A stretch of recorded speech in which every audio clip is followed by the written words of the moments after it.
Hi, this is Dr. Daniel Amen. And I'm Tana Amen. We're so excited you're with us. For this week's series, what we're doing is we're playing the live class from the end of mental illness. We wanted you to join us on this journey because we had such a good time in our class, and the people who joined us had just saw such incredible transformation that we wanted to share the challenge with our tribe. So we wanted to share this with you, and we hope that you will join us in the challenge. Week 5. Wow. Hey, everybody. I am here with my gorgeous wife, Tana, who just told me, I told you so. My favorite words. So we are grateful for all the people that are on from Florida and Detroit and Green Bay, Wisconsin, Minnesota, Michigan, Atlanta, Chicago, California, Idaho. My goodness. Welcome. We are so happy you're with us. We're going to talk tonight about killing the ants and mental fitness. We are hoping everyone has pre-ordered The End of Mental Illness. It's coming out now in less than 2 weeks from today. Super exciting. 2 weeks from today. And part of ending mental illness is learning how to not believe every stupid thing you think. So true. So we've talked about how we need to get rid of the term mental illness and call these things what they really are: brain health issues that steal your mind.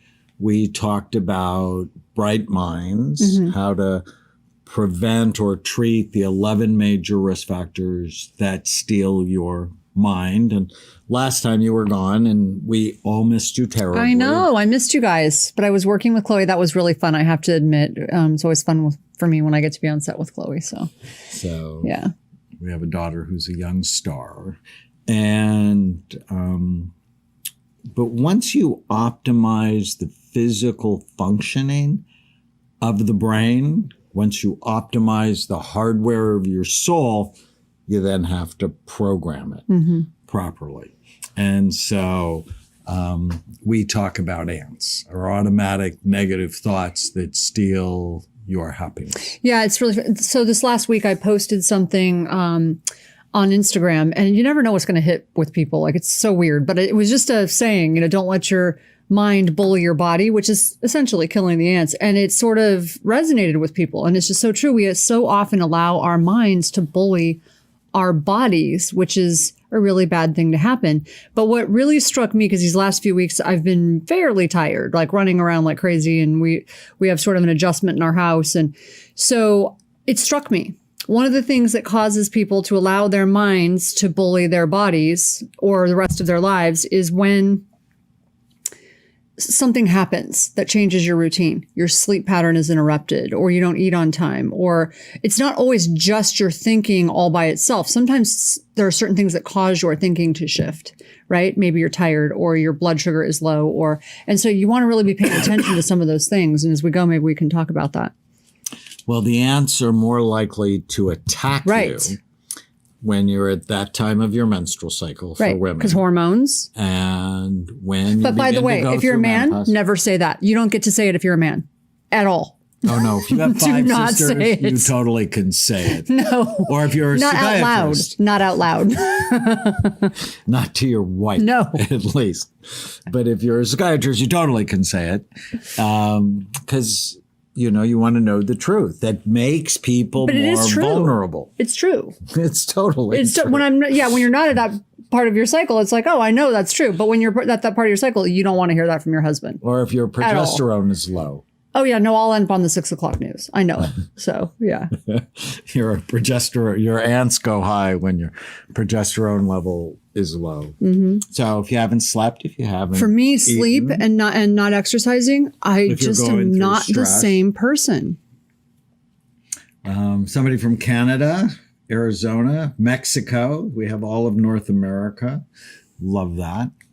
Does lack of sleep affect most people that same way, as extreme as it affects me? Many people. Where I just more people can't die shake it from sleep-related accidents, from being tired from sleep-related accidents, than from alcohol. Yeah, it's weird. So the words you use matter for how you feel, how you act, and how you get along with other people. So today we're really going to talk about the words you use and getting the language in your head correct. So these are some simple principles to train your mind. Whenever you have a negative thought, the brain releases chemicals that immediately make you feel bad. Your hands get colder, they start sweating, your breathing becomes erratic, your muscles get tense, and you just don't think right. We actually did a study on negative thoughts versus positive thoughts, and negative thoughts cause your cerebellum, temporal lobe, and frontal lobes to all drop in activity. Yep. So it's interesting today, because I've been so tired lately and sort of stressed. So I went outside, and I know all this stuff, but when you're tired and you're busy, you don't do it. You forget. And so I'm like, I know I need to step back and do the things I know, even though I don't feel like doing them because I'm in a bad mood and I'm tired, right? But I went outside because it was such a beautiful day, sat in the sun and did my gratitude, just 5 minutes, 5 minutes of focusing on things you're grateful for. Just let the sun sort of hit me and focused on gratitude. And then I went in the oxygen chamber and I came out like a whole different person. Like an hour later, I was just a different person. So it just really works. The opposite is also true. Whenever you have positive thoughts, happy thoughts, hopeful thoughts, your brain releases a completely different set of chemicals that make you feel good immediately. Your hands get warmer, drier, your breathing slows down, your muscles become relaxed, and you feel happier. Where you bring your attention determines how you feel. It's worth repeating. Where you bring your attention determines how you feel. Thoughts are automatic. They just happen. They're based on complex chemical reactions, memories, sense, sounds. So they just happen. And they lie. This is the one thing I didn't know before I went to psychiatry school, is that thoughts lie. They lie a lot. Right? We grow up thinking that, well, I have a thought, it must be the truth. But no one teaches you. Right. That the thoughts that run around in your head are nonsense. May just be ridiculous. Sabotaging you. I look back to my adolescence and I'm like, if I could just erase all of that, but I didn't have the tools. Do you have an example? Oh my gosh. I'm fat. I'm ugly. Things that all adolescents think. But it's like you let it ruin your whole day. Like, I'm not as good as other people. Why is it so much harder for me? Like all of the things that most adolescents think, and you just let it ruin you. I understand. More than you know. But you don't have to believe every thought you have. You can learn to kill the ants. And so I wrote this cool little book that I'm very proud of, called Captain Snout and the Superpower Questions. Don't let the ants steal your happiness. And we talk about different kinds of ants. We'll go through each one of them. But here's the exercise. Whenever you feel sad or mad or nervous or out of control, write down what you're thinking and then ask yourself, is it true? So, for example, these are all or nothing ants, where things are either all good or all bad. I'm the best mother that ever lived, or I'm the worst mother. I hear that one all the time. All the time. All the time. And the fact is, the world is gray. In fact, in college, if there was a question on a test, things are all this way. It's almost always wrong. It's almost always wrong because so few things are either black or white. And so if my patients are getting better, and this month everybody's been getting better, I've been pretty happy about that, then I'm like, I'm the best doctor that ever lived. But then when I come up with someone who's not getting better, because not everybody gets better, I'm like, oh, I'm the worst doctor that ever lived. Now, thankfully, I practice this so I don't beat myself up. All or nothing. Eliminate those. Just the bad ants, where you focus on what's wrong rather than what's right in a situation. So if you spoke in front of 2,000 people, so you did that and did a masterful job. I was so proud of you. Thank you.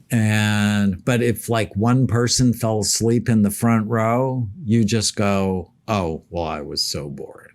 Yeah. Or in my case, the woman that kept giving me dirty looks and she was throwing me off. And I'm like, why is that woman giving me dirty looks? It was everyone else is giving me positive feedback. This woman was just staring at me. And I'm like, oh, this is like really creepy. And I'd never had that happen before. And I'm getting so upset. So I stopped looking at her and I just looked at other people. But every once in a while I'd catch her. And then afterwards, I'm like, why was that woman so bothered? Like, what was her problem? She comes up to me with that same look on her face, so intense and so like aggravated. And she goes, I need to hire you for my next event. I'm like, okay. It was just her expression of intensity when she had something on her mind. She was unaware that that's how she looked, but it was making me feel like she didn't like me. And that wasn't what she was thinking at all. It's just, she was just super focused. It's crazy. Can you imagine if she was your mother? Oh God. She was so scary. It scared me. I was like, what is happening right now? And what she was doing was just really focusing. So you don't know what they're thinking. A negative look from someone else may mean nothing more than they're constipated. You don't know. Or they just are focused.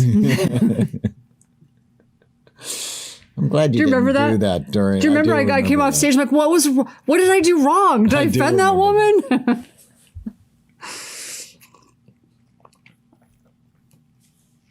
Guilt beating ants, where you think in words like should, must, ought, or have to.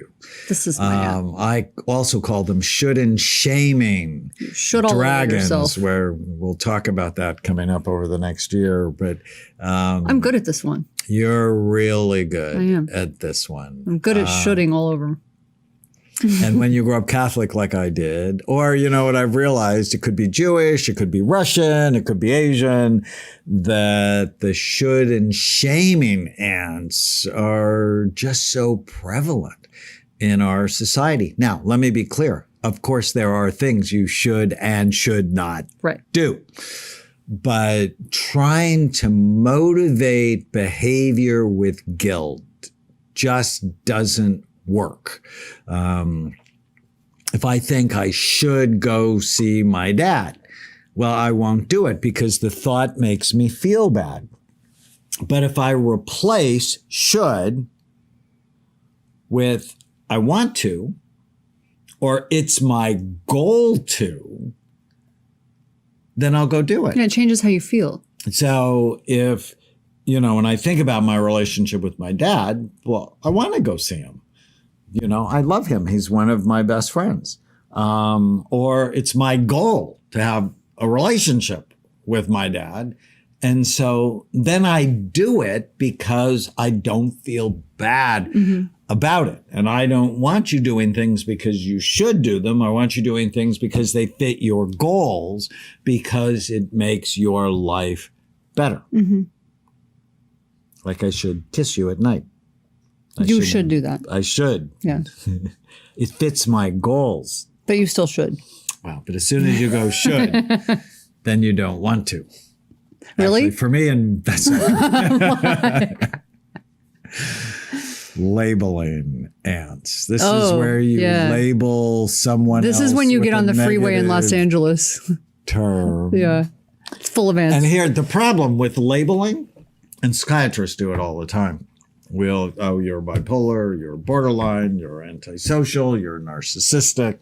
The politicians do it. Oh, you're a Republican. I can't turn on the TV. You're a liberal. You're left wing. You're right wing. You have no wings. Whatever. The problem when you label someone with a negative term or yourself, you can't deal with them anymore. It's you lump them with all of the jerks or brats or idiots or clowns that you've ever known. And you end up not dealing with them. You deal with all of them, which makes it impossible. And so labeling doesn't help. Labeling yourself. Yeah, it's almost like you dehumanize people when you do that.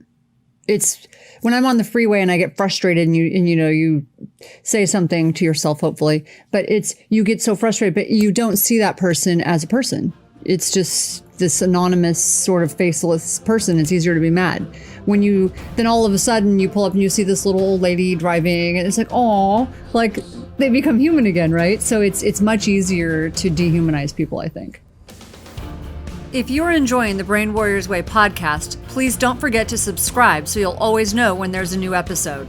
And while you're at it, feel free to give us a review or 5-star rating, as that helps others find the podcast. If you're considering coming to Amen Clinics or trying some of the brain healthy supplements from BrainMD, you can use the code podcast10 to get a 10% discount on a full evaluation at amenclinics.com or a 10% discount on all supplements at brainmdhealth.com. For more information, give us a call at 855-978-1363.